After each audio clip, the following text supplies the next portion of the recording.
आखिर क्यों ना मैं उस हस्ती की बंदगी करूं जिसने मुझे पैदा किया है और जिसकी तरफ तुम सबको पलट कर जाना है।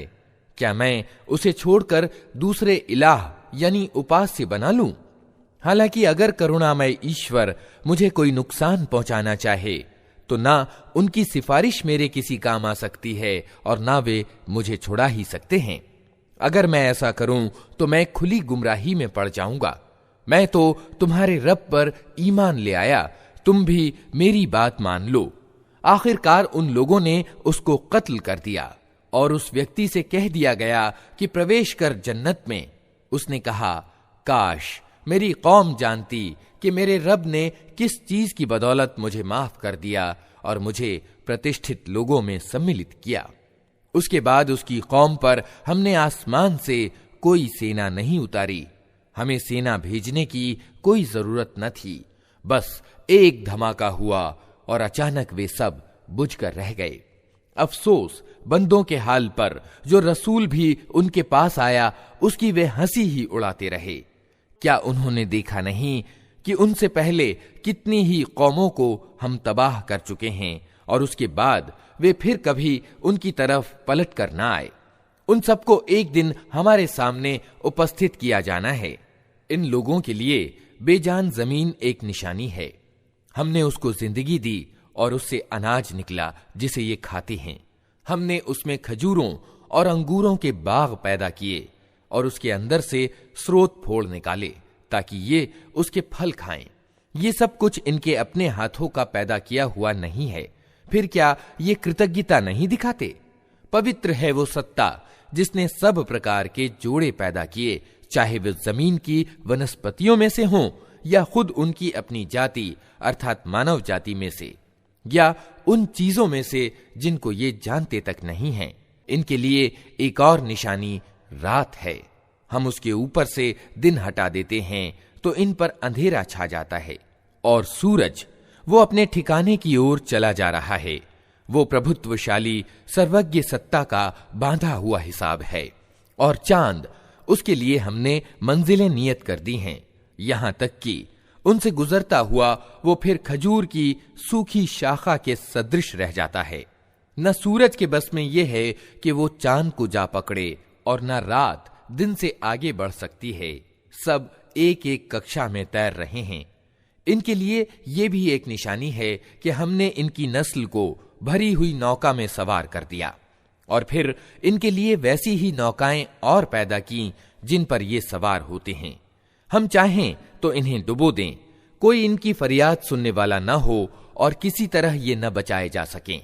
बस हमारी दयालुता ही है जो इन्हें पार लगाती है और एक खास समय तक जिंदगी से लाभान्वित होने का अवसर देती है। इन लोगों से जब कहा जाता है कि बचो उस अंजाम से जो तुम्हारे आगे आ रहा है और तुम्हारे पीछे गुजर चुका है, शायद कि तुम पर दया की जाए, तो ये सुनी अनसुनी कर जाते हैं। इनके सामने इनके रब की आयतों में से जो आयत भी आती है ये उसकी ओर ध्यान नहीं देते।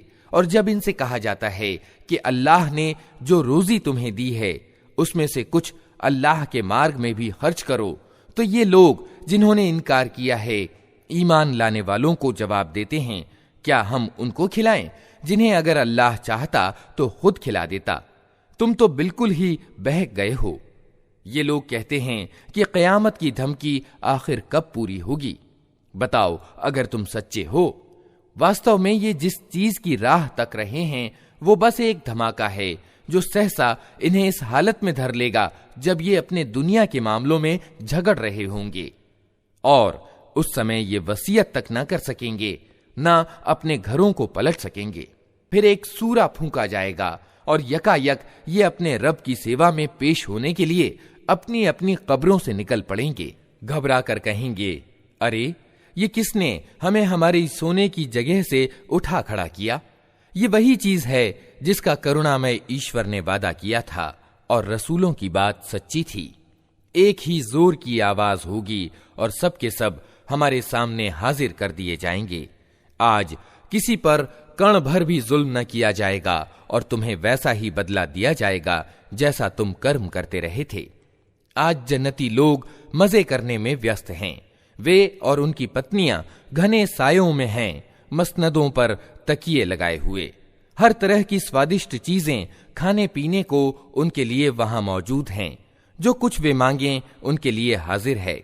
दयावान रब की ओर से उनको सलाम कहा गया है। और ए अपराधियों, आज तुम छटकर अलग हो जाओ। आदम के बच्चों, क्या मैंने तुमको ताकीद न की थी कि शैतान की बंदगी न करो? वो तुम्हारा खुला दुश्मन है।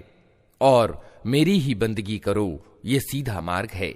मगर इसके बावजूद उसने तुम में से एक बड़े गिरोह को पथभ्रष्ट कर दिया। क्या तुम बुद्धि नहीं रखते थे? ये वही जहन्नम है जिससे तुम्हें डराया जाता रहा था। जो इनकार तुम दुनिया में करते रहे हो, उसके बदले में अब इसका ईंधन बनो। आज हम इनके मुंह बंद किए देते हैं। इनके हाथ हमसे बोलेंगे और इनके पांव गवाही देंगे कि ये दुनिया में क्या कमाई करते रहे हैं। हम चाहें तो इनकी आंखें मूंद दें, फिर ये रास्ते की ओर लपक कर देखें कहां से इन्हें रास्ता सुझाई देगा। हम चाहें तो इन्हें इनकी ही जगह पर इस तरह विकृत करके रख दें कि ये न आगे चल सकें न पीछे पलट सकें। जिस व्यक्ति को हम लंबी उम्र देते हैं, उसकी संरचना को हम उलट ही देते हैं। क्या ये दशाएं देखकर इन्हें अक्ल नहीं आती? हमने इस नबी को काव्य नहीं सिखाया है और न काव्य इसे शोभा ही देता है। ये तो एक नसीहत है और साफ पढ़ी जाने वाली किताब, ताकि वो हर उस व्यक्ति को सावधान कर दे जो जिंदा हो और इनकार करने वालों पर हुज्जत यानी तर्क प्रस्तुति कायम हो जाए। क्या ये लोग देखते नहीं हैं कि हमने अपने हाथों की बनाई हुई चीजों में से इनके लिए चौपाए पैदा किए हैं और अब ये उनके मालिक हैं। हमने उन्हें इस तरह इनके बस में कर दिया है कि उनमें से किसी पर ये सवार होते हैं, किसी का ये गोश्त खाते हैं और उनके अंदर इनके लिए तरह तरह के लाभ और पीने की चीजें हैं। फिर क्या ये कृतज्ञ नहीं होते? ये सब कुछ होते हुए इन्होंने अल्लाह के सिवा दूसरे ईश्वर बना लिए हैं और ये उम्मीद रखते हैं कि इनकी सहायता की जाएगी। वे इनकी कोई सहायता नहीं कर सकते, बल्कि ये लोग उल्टे उनके लिए उपस्थित रहने वाली सेना बने हुए हैं। अच्छा, जो बातें ये बना रहे हैं वे तुम्हें दुखी ना करें। इनकी छिपी और खुली सब बातों को हम जानते हैं। क्या इंसान देखता नहीं है कि हमने उसे वीर्य से पैदा किया और फिर वो प्रत्यक्ष झगड़ालू बनकर खड़ा हो गया। अब वो हम पर मिसालें चस्पा करता है और अपनी पैदाइश को भूल जाता है। कहता है, कौन इन हड्डियों को जिंदा करेगा जबकि ये जीर्ण हो चुकी हों? उससे कहो, इन्हें वही जिंदा करेगा जिसने पहले इन्हें पैदा किया था, और वो पैदा करने का हर काम जानता है। वही जिसने तुम्हारे लिए हरे भरे पेड़ से आग पैदा कर दी और तुम उससे अपने चूल्हे रोशन करते हो। क्या वो जिसने आसमानों और जमीन को पैदा किया इसकी सामर्थ्य नहीं रखता है कि इन जैसों को पैदा कर सके? क्यों नहीं, जबकि वो कुशल महासृष्टा है। वो तो जब किसी चीज का इरादा करता है तो उसका काम बस ये है कि उसे हुक्म दे कि हो जा, और वो हो जाती है। पाक है वो जिसके हाथ में हर चीज का पूर्ण अधिकार है और उसी की ओर तुम पलटाए जाने वाले हो। अल्लाह के नाम से जो बड़ा ही मेहरबान और रहम करने वाला है। पंक्तियों में जमकर खड़े होने वालों की कसम, फिर उनकी कसम जो डांटने फटकारने वाले हैं, फिर उनकी कसम जो उपदेश प्रद वाणी सुनाने वाले हैं। तुम्हारा वास्तविक इलाह यानी उपास्य बस एक ही है, वो जो जमीन और आसमानों का और तमाम उन चीजों का मालिक है जो जमीन और आसमान में हैं, और सारी पूर्व दिशाओं का मालिक। हमने दुनिया के आसमान को तारों की शोभा से सुसज्जित किया है और हर सरकश शैतान से उसको सुरक्षित कर दिया है।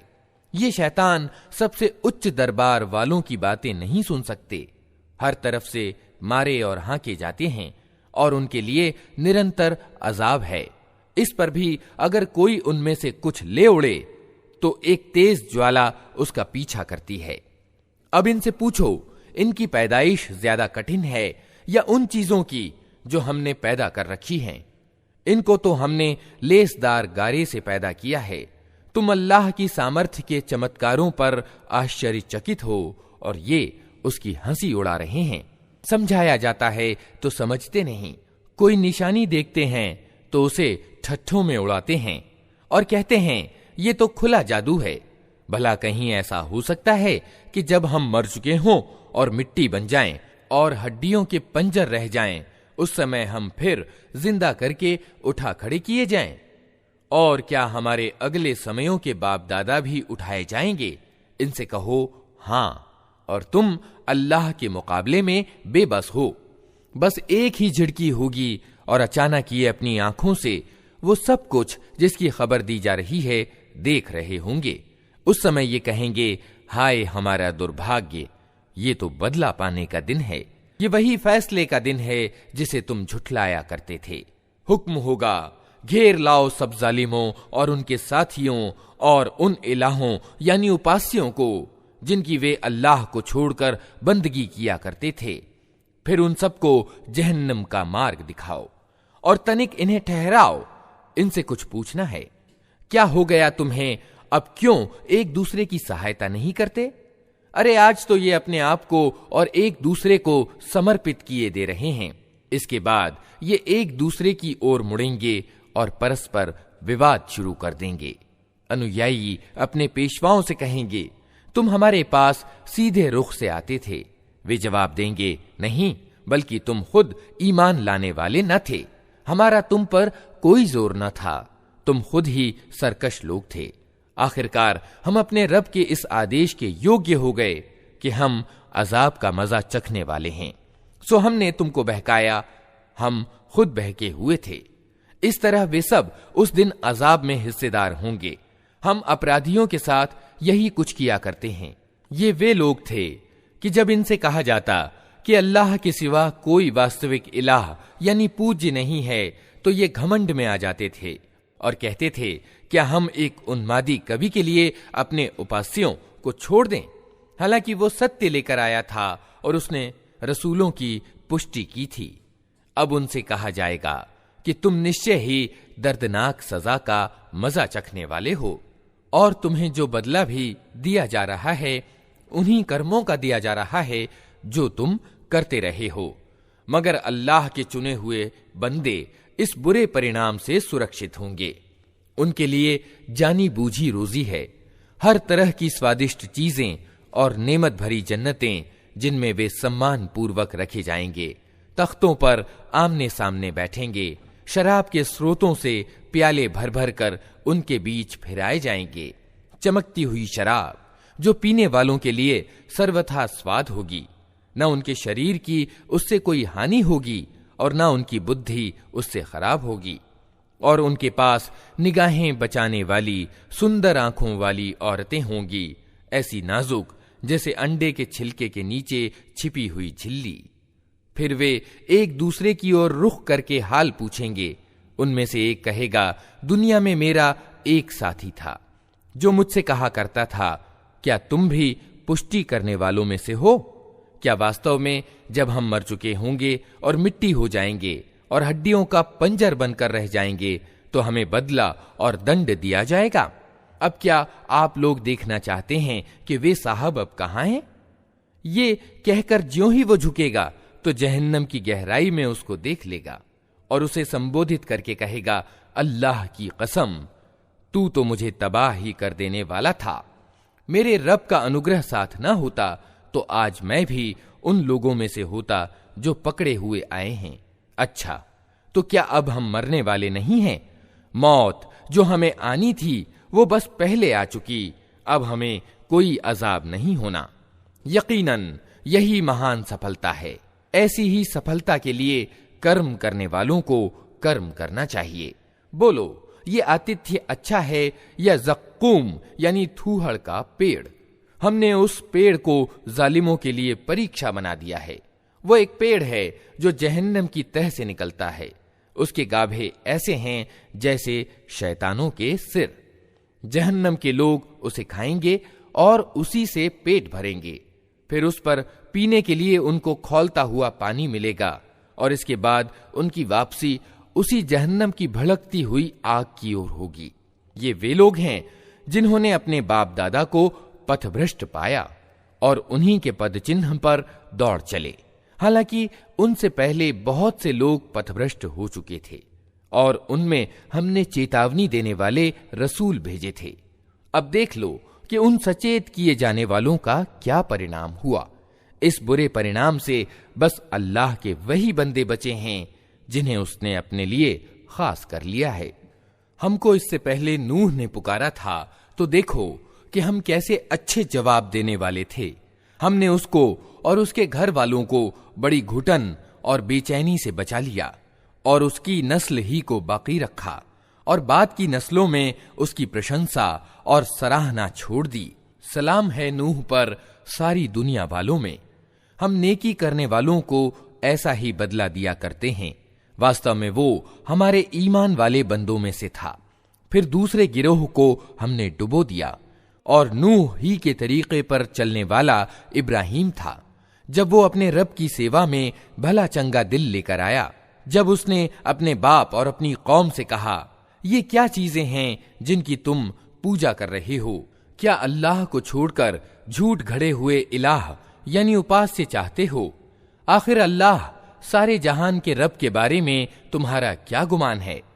फिर उसने तारों पर एक निगाह डाली और कहा, मेरी तबीयत खराब है। अतएव वे लोग उसे छोड़कर चले गए।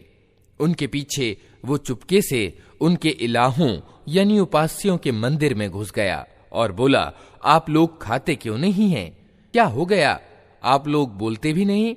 इसके बाद वो उन पर पिल पड़ा और सीधे हाथ से खूब चोटें मारी। वापस आकर वे लोग भागे भागे उसके पास आए। उसने कहा, क्या तुम अपनी ही तराशी हुई चीजों को पूजते हो? हालांकि अल्लाह ही ने तुमको भी पैदा किया है और उन चीजों को भी जिन्हें तुम बनाते हो। उन्होंने आपस में कहा कि इसके लिए एक अलाव तैयार करो और इसे दहकती हुई आग के ढेर में फेंक दो। उन्होंने उसके विरुद्ध एक कार्रवाई करनी चाहिए थी, मगर हमने उन्हीं को नीचा दिखा दिया। इब्राहिम ने कहा, मैं अपने रब की ओर जाता हूं, वही मेरा पथ प्रदर्शन करेगा। ऐ पालनहार, मुझे एक बेटा प्रदान कर जो नेकों में से हो। इस दुआ के उत्तर में हमने उसको एक सहनशील लड़के की खुशखबरी दी। वो लड़का जब उसके साथ दौड़ धूप करने की उम्र को पहुंच गया तो एक दिन इब्राहिम ने उससे कहा, बेटा, मैं स्वप्न में देखता हूं कि मैं तुझे ज़बह कर रहा हूं। अब तू बता, तेरा क्या विचार है? उसने कहा, अब्बा जान, जो कुछ आपको आदेश दिया जा रहा है उसे कर डालिए। आप अल्लाह ने चाहा तो मुझे सब्र करने वालों में से पाएंगे। आखिरकार जब उन दोनों ने अपने आप को अर्पित कर दिया और इब्राहिम ने बेटे को माथे के बल गिरा दिया और हमने आवाज दी कि ए इब्राहिम, तूने स्वप्न सच कर दिखाया। हम नेकी करने वालों को ऐसा ही बदला देते हैं। यकीनन ये एक खुली परीक्षा थी और हमने एक बड़ी कुर्बानी फिदिये में देकर उस बच्चे को छुड़ा लिया और उसकी प्रशंसा और सराहना हमेशा के लिए बाद की नस्लों में छोड़ दी। सलाम है इब्राहिम पर, हम नेकी करने वालों को ऐसा ही बदला देते हैं। यकीनन वो हमारे ईमान वाले बंदों में से था और हमने उसे इसहाक की खुशखबरी दी, एक नबी नेकों में से, और उसे और इसहाक को बरकत दी। अब उन दोनों की संतति में से कोई उत्तम कार्य करने वाला है और कोई अपने आप पर खुला जुल्म करने वाला है। और हमने मूसा और हारून पर उपकार किया, उनको और उनकी कौम को बड़ी घुटन और बेचैनी से मुक्त किया, उन्हें सहायता प्रदान की जिसके कारण वही विजयी रहे, उनको अत्यंत स्पष्ट किताब प्रदान की, उन्हें सीधा मार्ग दिखाया और बाद की नस्लों में उनकी शुभ चर्चा बाकी रखी। सलाम है मूसा और हारून पर। हम नेकी करने वालों को ऐसा ही बदला देते हैं। वास्तव में वे हमारे ईमान वाले बंदों में से थे और इलियास भी यकीनन रसूलों में से था। याद करो जब उसने अपनी कौम से कहा था, तुम लोग डरते नहीं हो? क्या तुम बाअल को पुकारते हो और सबसे अच्छे सृष्टा को छोड़ देते हो, उस अल्लाह को जो तुम्हारा और तुम्हारे अगले पिछले बाप दादों का रब है? मगर उन्होंने उसे झुठला दिया, सो अब यकीनन वे सजा के लिए पेश किए जाने वाले हैं, सिवाय अल्लाह के उन बंदों के जिनको खास कर लिया गया था। और इलियास की शुभ चर्चा हमने बाद की नस्लों में बाकी रखी। सलाम है इलियास पर, हम नेकी करने वालों को ऐसा ही बदला देते हैं। वास्तव में वो हमारे ईमान वाले बंदों में से था। और लूत भी उन्हीं लोगों में से था जो रसूल बनाकर भेजे गए हैं। याद करो जब हमने उसको और उसके सब घर वालों को छुटकारा दिया, सिवाय एक बुढ़िया के जो पीछे रह जाने वालों में से थी, फिर बाकी सबको तहस नहस कर दिया। आज तुम रात दिन उनके उजड़े क्षेत्र से गुजरते हो, क्या तुमको समझ नहीं आती? और यकीनन यूनुस भी रसूलों में से था। याद करो जब वो एक भरी नौका की ओर भाग निकला, फिर चिट्ठी यानी पर्ची डालने में शरीक हुआ और उसमें मात खाई। आखिरकार मछली ने उसे निगल लिया और वो मलामत किया हुआ था। अब अगर वो तस्वीह यानी गुणगान करने वालों में से न होता तो क़यामत के दिन तक उसी मछली के पेट में रहता। आखिरकार हमने उसे बहुत ही अस्वस्थ दशा में एक चटियल जमीन पर फेंक दिया और उस पर एक लताओं वाला पेड़ उगा दिया। इसके बाद हमने उसे 1 लाख या उससे ज्यादा लोगों की ओर भेजा। वे ईमान लाए और हमने एक विशेष समय तक उन्हें बाकी रखा। फिर तनिक इन लोगों से पूछो, क्या इनके दिल को ये बात लगती है कि तुम्हारे रब के लिए तो हों बेटियां और इनके लिए हों बेटे? क्या वास्तव में हमने फरिश्तों को औरतें ही बनाया है और ये आंखों देखी बात कह रहे हैं? खूब सुन रखो, वास्तव में ये लोग अपनी मन घड़त से ये बात कहते हैं कि अल्लाह संतान रखता है, और वास्तव में ये झूठे हैं। क्या अल्लाह ने बेटों की जगह बेटियां अपने लिए पसंद कर लीं? तुम्हें क्या हो गया है, कैसे हुक्म लगा रहे हो? क्या तुम्हें होश नहीं आता? या फिर तुम्हारे पास अपनी इन बातों के लिए कोई साफ सनद है? तो लाओ अपनी वो किताब अगर तुम सच्चे हो। इन्होंने अल्लाह और फरिश्तों के बीच वंश का नाता बना रखा है, हालांकि फरिश्ते खूब जानते हैं कि ये लोग अपराधी के रूप में पेश होने वाले हैं। और वे कहते हैं कि अल्लाह उन गुणों से मुक्त है जो उसके खालिस बंदों के सिवा दूसरे लोग उससे संबद्ध करते हैं। अतः तुम और तुम्हारे ये इलाह यानी उपास्य अल्लाह से किसी को फेर नहीं सकते, मगर सिर्फ उसको जो दोज़ख की भड़कती हुई आग में झुलसने वाला हो। और हमारा हाल तो ये है कि हम में से हर एक का एक स्थान निश्चित है, और हम पंक्तिबद्ध सेवक हैं और तस्बीह यानी गुणगान करने वाले हैं।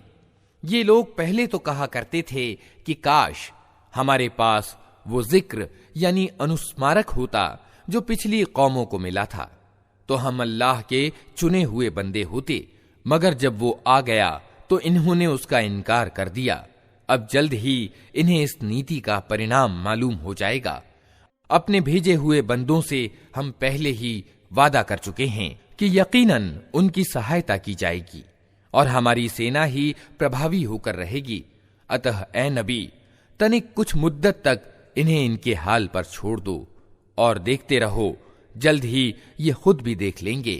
क्या ये हमारे अजाब के लिए जल्दी मचा रहे हैं? जब वो इनके आंगन में उतरेगा तो वो दिन उन लोगों के लिए बहुत बुरा होगा जिन्हें सावधान किया जा चुका है। अतः तनिक इन्हें कुछ मुद्दत के लिए छोड़ दो और देखते रहो, जल्द ही ये खुद देख लेंगे। पवित्र है तेरा रब, गौरव का स्वामी उन सभी बातों से जो ये लोग बना रहे हैं, और सलाम है रसूलों पर, और सारी प्रशंसा अल्लाह सारे जहान के रब ही के लिए है। अल्लाह के नाम से जो बड़ा ही मेहरबान और रहम करने वाला है। साद, कसम है नसीहत भरे कुरान की, बल्कि यही लोग जिन्होंने मानने से इनकार किया है बड़े अभिमान और दुराग्रह में ग्रस्त हैं। इनसे पहले हम ऐसी कितनी ही कौमों को तबाह कर चुके हैं, और जब उनकी शामत आई है तो वे चीख उठे हैं, मगर वो समय बचने का नहीं होता। इन लोगों को इस बात पर बड़ा ताज्जुब हुआ कि एक डराने वाला खुद इन्हीं में से आ गया। इनकार करने वाले कहने लगे कि ये जादूगर है, बड़ा झूठा है। क्या इसने सारे खुदाओं की जगह बस एक ही खुदा बना डाला? ये तो बड़ी ही अजीब बात है। और कौमों के सरदार ये कहते हुए निकल गए कि चलो और डटे रहो अपने उपास्यों यानी इलाहों की पूजा पर। ये बात तो किसी और ही उद्देश्य से कही जा रही है। ये बात हमने करीब समय के पंथ में से किसी से नहीं सुनी। ये कुछ नहीं है मगर एक मन घड़ंत बात। क्या हमारे बीच बस यही एक व्यक्ति रह गया था जिस पर अल्लाह का जिक्र यानी अनुस्मारक अवतरित कर दिया गया?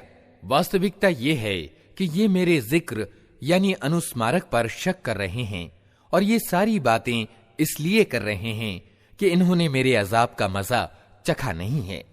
क्या तेरे दाता और प्रभुत्वशाली पालनहार की दयालुता के खजाने इनके कब्जे में हैं?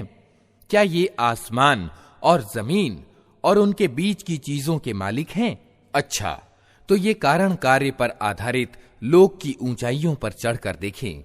ये तो जत्थों में से एक छोटा सा जत्था है जो इसी जगह मात खाने वाला है। इनसे पहले नूह की कौम और आद और मेखों वाला फिरौन और समूद और लूत की कौम और अईका वाले झुठला चुके हैं। जत्थे वे थे, उनमें से हर एक ने रसूलों को झुठलाया और मेरी यातना का फैसला उन पर चस्पा होकर रहा। ये लोग भी बस एक धमाके के इंतजार में हैं जिसके बाद कोई दूसरा धमाका न होगा, और ये कहते हैं कि ऐ हमारे रब, हिसाब के दिन से पहले ही हमारा हिस्सा हमें जल्दी से दे दे। ऐ नबी, सब्र करो उन बातों पर जो ये लोग बनाते हैं, और इनके सामने हमारे बंदे दाऊद का किस्सा बयान करो जो बड़ी शक्तियों का मालिक था, हर मामले में अल्लाह की तरफ रुजू करने वाला था। हमने पहाड़ों को उसके साथ वशीभूत कर रखा था कि सुबह और शाम वे उसके साथ तस्बीह यानी महिमा गान करते थे। पक्षी सिमट आते थे, सबके सब उसकी तस्बीह यानी महिमा गान की ओर ध्यान मग्न हो जाते थे। हमने उसका राज्य सुदृढ़ कर दिया था, उसे तत्व ज्ञान प्रदान किया था और निर्णायक बात कहने की क्षमता दी थी। फिर तुम्हें कुछ खबर पहुंची है उन मुकद्दमे वालों की जो दीवार चढ़कर उसकी अटारी में घुस गए थे। जब वे दाऊद के पास पहुंचे तो वो उन्हें देखकर घबरा गया। उन्होंने कहा, डरिए नहीं, हम मुकद्दमे के दो फरीक यानी पक्ष हैं जिनमें से एक ने दूसरे पर ज्यादती की है। आप हमारे बीच ठीक ठीक हक के साथ फैसला कर दीजिए, बेइंसाफी न कीजिए और हमें सन्मार्ग बताइए। ये मेरा भाई है, इसके पास 99 दुम्बियां हैं और मेरे पास सिर्फ एक ही दुम्बी है। इसने मुझसे कहा कि ये एक दुम्बी भी मुझे सौंप दे, और इसने बातचीत में मुझे दबा लिया। दाऊद ने जवाब दिया, इस व्यक्ति ने अपनी दुम्बियों के साथ तेरी दुम्बी मिला लेने की मांग करके यकीनन तुझ पर जुल्म किया, और सच ये है कि मिलजुल कर साथ रहने वाले लोग प्रायः एक दूसरे पर ज्यादतियां करते रहते हैं। बस वही लोग इससे बचे हुए हैं जो ईमान रखते और अच्छे कर्म करते हैं, और ऐसे लोग कम ही हैं। ये बात कहते कहते दाऊद समझ गया कि ये तो हमने वास्तव में उसकी आजमाइश की है। अतएव उसने अपने रब से माफी मांगी और सजदे में गिर गया और रुजू कर लिया। तब हमने उसका वो कसूर माफ किया, और यकीनन हमारे यहाँ उसके लिए सामीप्य का स्थान और अच्छा परिणाम है। हमने उससे कहा, ए दाऊद, हमने तुझे जमीन में खलीफा बनाया है, अतः तू लोगों के बीच हक के साथ शासन कर और मन की इच्छा का अनुपालन न कर कि वो तुझे अल्लाह के मार्ग से भटका देगी। जो लोग अल्लाह के मार्ग से भटकते हैं, यकीनन उनके लिए कठोर सजा है कि वे हिसाब के दिन को भूल गए। हमने इस आसमान और जमीन को और इस दुनिया को जो उनके बीच है व्यर्थ पैदा नहीं कर दिया। ये तो उन लोगों का अनुमान है जिन्होंने इनकार किया है, और ऐसे इनकार करने वालों के लिए बर्बादी है जहन्नम की आग से। क्या हम उन लोगों को जो ईमान लाते और अच्छे कर्म करते हैं और उनको जो धरती में बिगाड़ पैदा करने वाले हैं समान कर दें? क्या डर रखने वालों को हम दुराचारियों जैसा कर दें, ये एक बड़ी बरकत वाली किताब है जो ए नबी हमने तुम्हारी ओर अवतरित की है, ताकि ये लोग इसकी आयतों पर विचार करें और बुद्धि और समझ रखने वाले इससे शिक्षा लें। और दाऊद को हमने सुलेमान जैसा बेटा प्रदान किया, बहुत ही अच्छा बंदा, अत्यधिक अपने रब की ओर रुजू करने वाला। उल्लेखनीय है वो अवसर जब शाम के समय उसके सामने बहुत ही सधे हुए घोड़े पेश किए गए, तो उसने कहा, मैंने इस माल के प्रति प्रेम अपने रब की याद के कारण अपनाया है। यहां तक कि जब वे घोड़े निगाह से ओझल हो गए तो उसने आदेश दिया कि उन्हें मेरे पास वापस लाओ।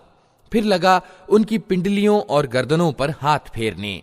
और देखो कि सुलेमान को भी हमने आजमाइश में डाला और उसकी कुर्सी पर एक धड़ लाकर डाल दिया। फिर उसने रुजू किया और कहा कि ऐ मेरे रब, मुझे माफ कर दे और मुझे वो बादशाही प्रदान कर जो मेरे बाद किसी के लिए शोभनीय न हो। बेशक तू ही वास्तविक दाता है। तब हमने उसके लिए हवा को वशीभूत कर दिया, जो उसके आदेश से नरमी के साथ चलती थी जिधर वो चाहता था, और शैतानों को वशीभूत कर दिया, हर तरह के निर्माता और गोताखोर और दूसरे जो जंजीरों में जकड़े हुए थे। हमने उससे कहा, ये हमारी बख्शिश है, तुझे अधिकार है, जिसे चाहे दे और जिससे चाहे रोक ले, कोई हिसाब नहीं। यकीनन उसके लिए हमारे यहाँ सामीप्य स्थान और अच्छा परिणाम है। और हमारे बंदे अय्यूब को याद करो, जब उसने अपने रब को पुकारा कि शैतान ने मुझे तकलीफ और अजाब में डाल दिया है। हमने उसे आदेश दिया, अपना पांव जमीन पर मार, यह है ठंडा पानी नहाने के लिए और पीने के लिए। हमने उसे उसके परिजन वापस कर दिए और उनके साथ उतने ही और अपनी ओर से दयालुता के रूप में और बुद्धि और समझ रखने वालों के लिए नसीहत के रूप में। और हमने उससे कहा, तिनकों का एक मुट्ठा ले और उससे मार दे, अपनी कसम न तोड़। हमने उसे सब्र करने वाला पाया, बहुत ही अच्छा बंदा, अपने रब की ओर बहुत रुजू करने वाला। और हमारे बंदों इब्राहिम और इसहाक और याकूब का जिक्र करो, बड़ी कार्यशक्ति रखने वाले और दूर दृष्टि वाले लोग थे।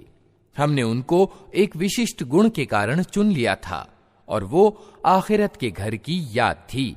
यकीनन हमारे यहाँ उनकी गणना चुने हुए नेक व्यक्तियों में है। और इस्माइल और अल-यस और जुल्किफ्ल का जिक्र करो, ये सब नेक लोगों में से थे। ये एक जिक्र था। अब सुनो कि डर रखने वालों के लिए यकीनन अच्छे से अच्छा ठिकाना है, हमेशा रहने वाली जन्नतें, जिनके द्वार उनके लिए खुले होंगे। उनमें वे तकिए लगाए बैठे होंगे, खूब खूब मेवे और पेय मंगवा रहे होंगे, और उनके पास शर्मीली समान उम्र वाली पत्नियां होंगी। ये वे चीजें हैं जिन्हें हिसाब के दिन देने का तुमसे वादा किया जा रहा है। ये हमारा दिया हुआ है जो कभी समाप्त होने वाला नहीं। ये तो है डर रखने वालों का परिणाम। और सरकशों के लिए अत्यंत बुरा ठिकाना है जहन्नम, जिसमें वे झुलसे जाएंगे, बहुत ही बुरा आवास। ये है उनके लिए, अतः वे मजा चखें खौलते हुए पानी और पीप, रक्त और इसी तरह की दूसरी कड़ुआहटों का। वे जहन्नम की ओर अपने अनुयायियों को आते देखकर आपस में कहेंगे, ये एक फौज तुम्हारे पास घुसी चली आ रही है, कोई स्वागत इनके लिए नहीं है, ये आग में झुलसने वाले हैं। वे उनको जवाब देंगे, नहीं, बल्कि तुम ही झुलसे जा रहे हो, कोई स्वागत तुम्हारे लिए नहीं है। तुम ही तो ये परिणाम हमारे आगे लाए हो, कैसी बुरी है ये ठहरने की जगह। फिर वे कहेंगे, ऐ हमारे रब, जिसने हमें इस परिणाम को पहुंचाने की व्यवस्था की, उसको दोज़ख का दोहरा अजाब दे। और वे आपस में कहेंगे, क्या बात है, हम उन लोगों को कहीं नहीं देखते जिन्हें हम दुनिया में बुरा समझते थे। हमने यूं ही उनका मजाक बना लिया था, या वे कहीं निगाहों से ओझल हैं। बेशक ये बात सच्ची है, दोज़ख वालों में यही कुछ झगड़े होने वाले हैं। ए नबी, उनसे कहो, मैं तो बस सावधान कर देने वाला हूं, कोई वास्तविक इलाह नहीं मगर अल्लाह, जो यकता है, सब पर बलशाली, आसमानों और जमीन का मालिक और उन सारी चीजों का मालिक जो उनके बीच हैं, बलशाली और माफ करने वाला। इनसे कहो, ये एक बड़ी खबर है जिसको सुनकर तुम मुंह फेरते हो। इनसे कहो, मुझे उस समय की कोई सूचना न थी जब सबसे ऊंचे दरबार वालों मलए आला में झगड़ा हो रहा था। मुझको तो प्रकाशना द्वारा ये बातें सिर्फ इसलिए बताई जाती हैं कि मैं खुला खुला सावधान करने वाला हूं। जब तेरे रब ने फरिश्तों से कहा, मैं मिट्टी से एक इंसान बनाने वाला हूं, फिर जब मैं उसे पूरी तरह बना दूं और उसमें अपनी रूह फूंक दूं, तो तुम उसके आगे सजदे में गिर जाओ। इस आदेश के अनुसार फरिश्ते सब के सब सजदे में गिर गए, मगर इब्लीस ने अपनी बड़ाई का घमंड किया और वो इनकार करने वालों में से हो गया। रब ने कहा, ए इब्लीस, तुझे क्या चीज उसको सजदा करने में रोक बनी जिसे मैंने अपने दोनों हाथों से बनाया है? तू बड़ा बन रहा है या तू है ही कुछ उच्च श्रेणी की हस्तियों में से? उसने जवाब दिया, मैं इससे अच्छा हूं। आपने मुझको आग से पैदा किया है और इसको मिट्टी से। कहा, अच्छा, तू यहां से निकल जा, तू तिरस्कृत है और तेरे ऊपर बदला दिए जाने के दिन तक मेरी लानत है। वो बोला, ए मेरे रब, ये बात है तो फिर उस समय तक के लिए मुझे मोहलत दे दे जब ये लोग दोबारा उठाए जाएंगे। कहा, अच्छा, तुझे उस दिन तक की मोहलत है जिसका समय मुझे मालूम है। उसने कहा, तेरे प्रताप की कसम, मैं इन सब लोगों को बहका कर रहूंगा सिवाय तेरे उन बंदों के जिन्हें तूने खालिस कर लिया है।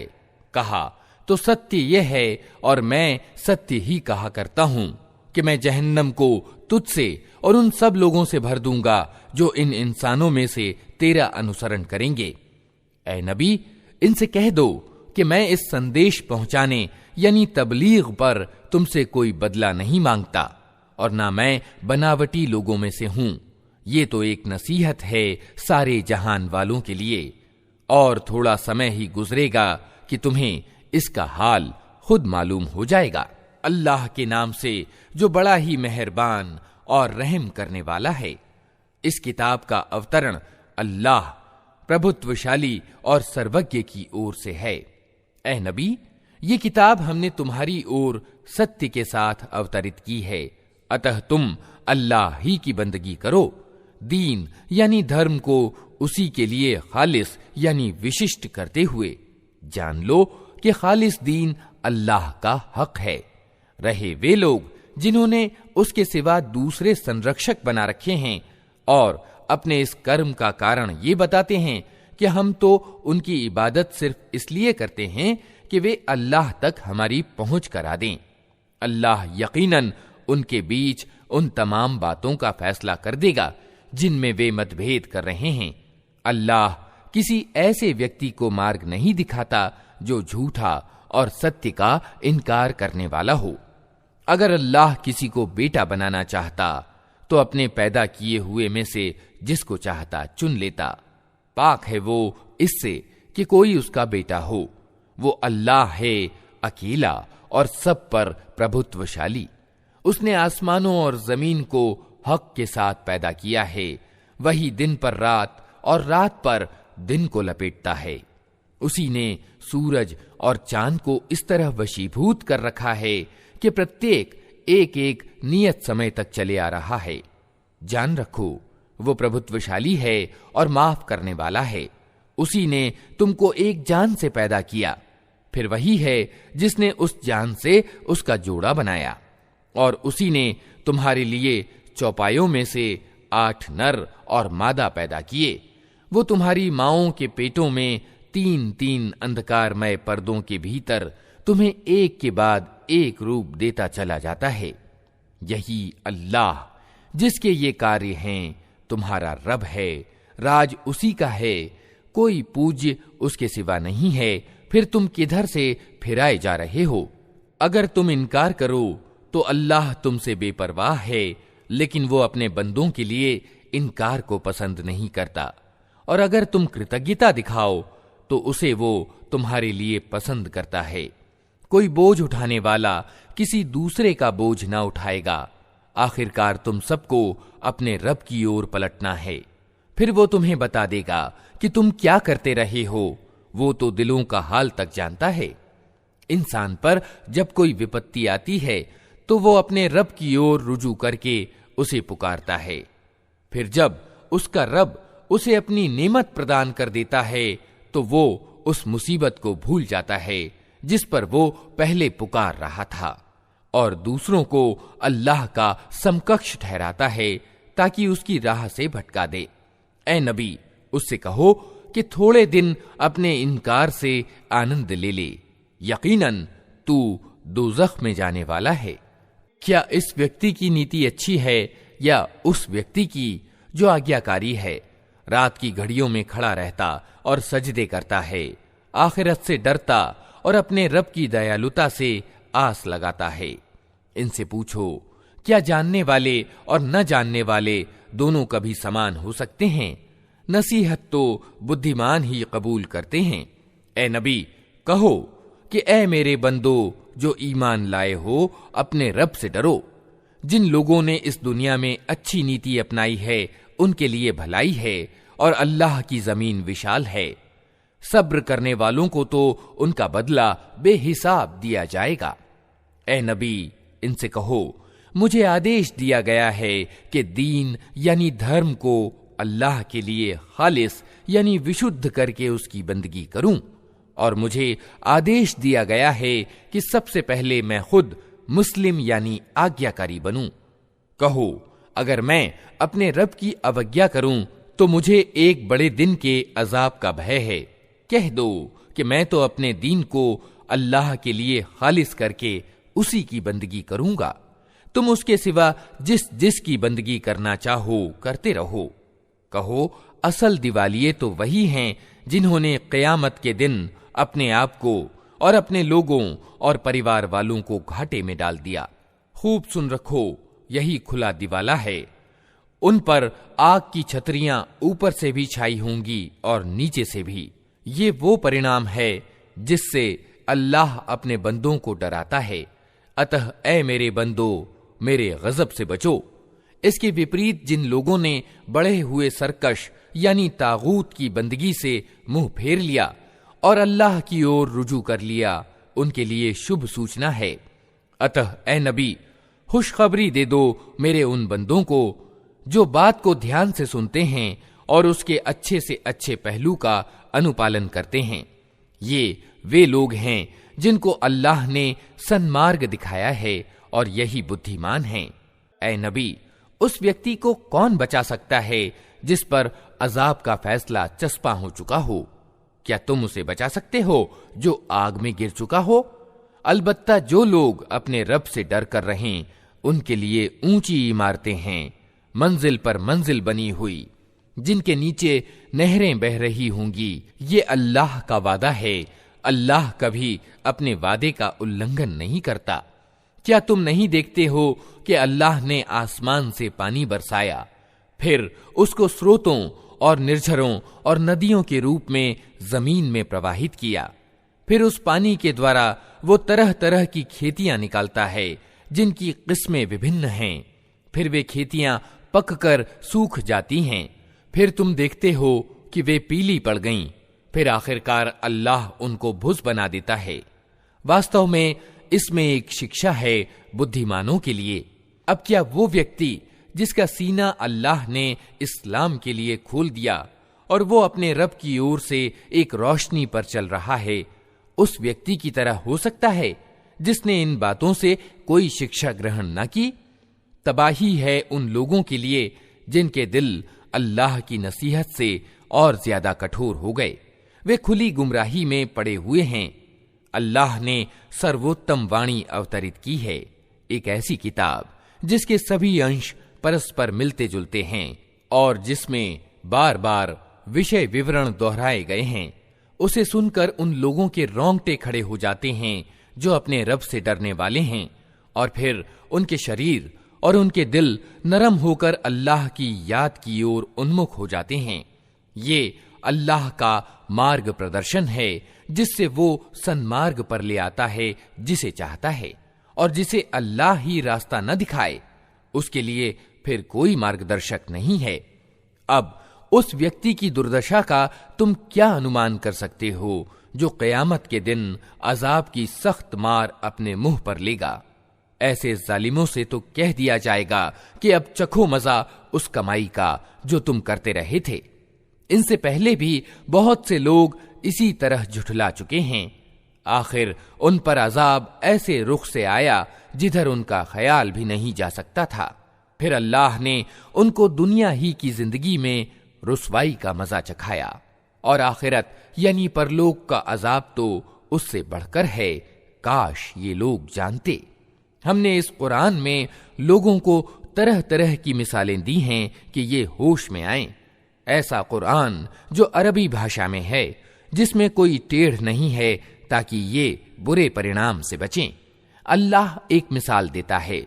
एक व्यक्ति तो वो है जिसके मालिक होने में बहुत से दुहशील स्वामी साजी हैं जो उसे अपनी अपनी ओर खींचते हैं, और दूसरा व्यक्ति पूरा का पूरा एक ही स्वामी का दास है। क्या इन दोनों का हाल एक सा हो सकता है? प्रशंसा अल्लाह के लिए है, मगर ज्यादातर लोग नादानी में पड़े हुए हैं। ए नबी, तुम्हें भी मरना है और इन लोगों को भी मरना है। आखिरकार क़यामत के दिन तुम सब अपने रब के सामने अपना अपना मुकद्दमा पेश करोगे।